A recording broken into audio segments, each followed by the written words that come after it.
안녕하십니까, 원장님. 안녕하세요. 안녕하세요, 여러분. 오늘은 제가 궁금한 게 있어서 물어보는데요. 혹시 녹내장 수술 방법은 몇 가지가 있을까요? 아, 오늘 주제가 녹내장 수술 방법인가 보죠. 네, 녹내장 수술 방법에 대해서는 뭐 여러 가지가 있는데, 최근에 옛날에는 뭐 섬유 절제술, 아메드 밸브 사유술 이런 두 가지 종류밖에 없었는데, 최근에는 뭐 미세절개 녹내장 수술이라고 해서 뭐 스텐트들도 여러 가지가 있고, 사실 다양한 종류의 수술들이 많이 나와 있습니다. 뭐 아이스텐트, 젠 스텐트, 에이스트림도 뭐 스텐트니까 에이스트림 스텐트, 뭐 이렇게 그런 종류의 스텐트들이 여러 가지가 있어서 사실 수술이 여러 가지로 다양화되어 있습니다. 그렇다면 잘 보는 안과에서 좀 주로 하는 수술법은 어떤 방식을 취하고 있나요?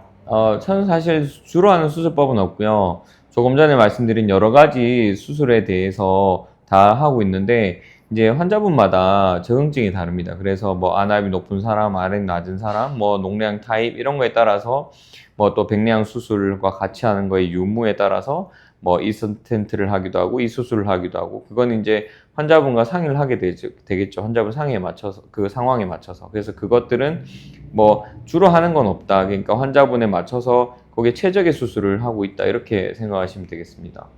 그렇다면 녹내장 수술에 대한 부작용은 별도로 없을까요? 그건 사실 되게 어려운 문제인데요. 녹내장 수술에 대한 부작용은 사실 정말 다양하고 많습니다.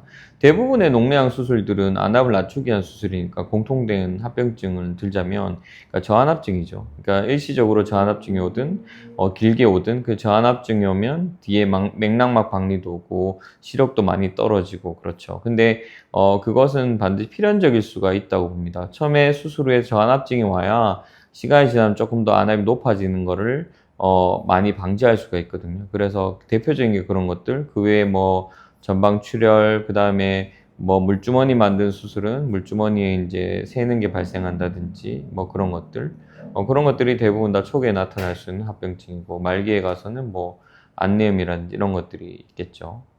그렇다면 녹내장이 온다고 하면 무조건 녹내장 수술을 해야 되는 건가요? 아니요. 그렇진 않아요. 그러니까 환자분들이 한 번씩 물어보는데, 이제 백내장 수술하면 나았는데 녹내장 수술하면 되지 않냐 이렇게 얘기하는데, 사실 녹내장은 당뇨 혈압처럼 만성 질환입니다. 그래서 수술로서 한 방에 해결되는 건 아니고, 대부분 다 약물 치료를 먼저 시작해보고, 안 되면 레이저 치료, 안 되면 수술, 이런 순서로 가게 됩니다.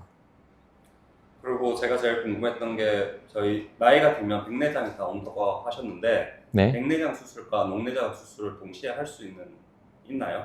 네, 당연하죠. 그런 거를 물어보신 분들이 많아요. 그러니까 백내장이 있는데 나도 그 백내장 수술 할 수 있냐, 녹내장 환자분들이 그렇게 말씀하신, 당연히 할 수 있고, 최근에는 뭐 아까 말씀드린 스텐트 종류 중에서 아예 스텐트라고 나와 있는데, 백내장 수술하고 같이 하시면은 백내장 수술 후에 약 사용 개수도 줄일 수 있고, 또 환자분이 겁내하는 백내장 수술 안압이 조절이 안 된다는 이런 문제를 해결할 수 있어서, 그런 뭐 최근에는 그런 최신 수술들이 나오면서 수술 후에도 다양하게 녹내장 치료에도 이점이 있는 걸로 알고 있습니다. 그럼 수술 후 회복 기간은 얼마 정도 그거는 됩니까? 사실 녹내장 수술마다 조금 달라요. 그래서 뭐 물주머니 만드는 수술들은 한 그래도 3주, 4주 정도 돼야 되고, 아이스텐트 같은 수술들은 뭐 백내장 수술과 같이 1주 정도 지나면 조금 더 좋아집니다. 그렇다면 녹내장 수술은 어느 안과나 다 가능한 수술인가요? 그렇진 않고요. 이게 사실 안과가 뭐 중요한 건 아니고, 그 수술을 할 수 있는 술자가 되게 중요하죠. 그래서 이 녹내장 수술 자체가 많이 하진 않고요. 그 트레이닝 기간 동안은 좀 힘들어서, 긴 기간 동안은 이제 수술을 많이 하신 선생님들이 좀 잘하고 수술 성공률도 좋고, 또 그리고 그래서 보통은 대부분 다 이제 조회를 하고 찾아오죠. 네네. 그래서 이게 러닝 커브라고 있는데, 백내장보다는 러닝 커브가 짧지만 수술 후에 경과를 많이 봐야 되고, 또 그다음에 케이스가 많지 않은 경우도 많아서 이 러닝 커브가 생각보다 획득하기 어렵습니다. 그래서 이제 병원이랑 그런 게 중요한 게 아니고, 수술할 수 있는 사람이 중요하고, 생각보다는 이 큰 대도시 대구에서도 전문적으로 하시는 선생님들이 그렇게 많지는 않습니다. 그렇다면 제 지인이 녹내장이 있다고 들었는데 안약만 쓰고 수술을 못 한다고 들었는데 안약만 써도 되는 건가요?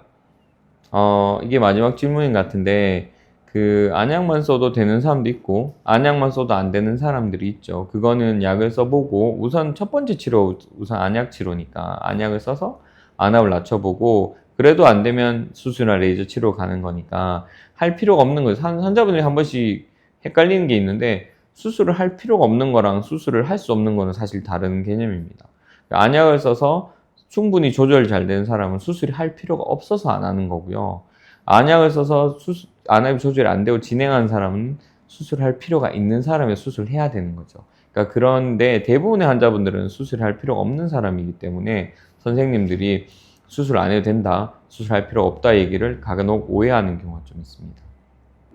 네, 이상으로 오늘 녹내양 수술에 대한 이야기를 한번 얘기해 봤는데 혹시 궁금한 점 있으면 밑에 댓글에 달아주십시오. 감사합니다.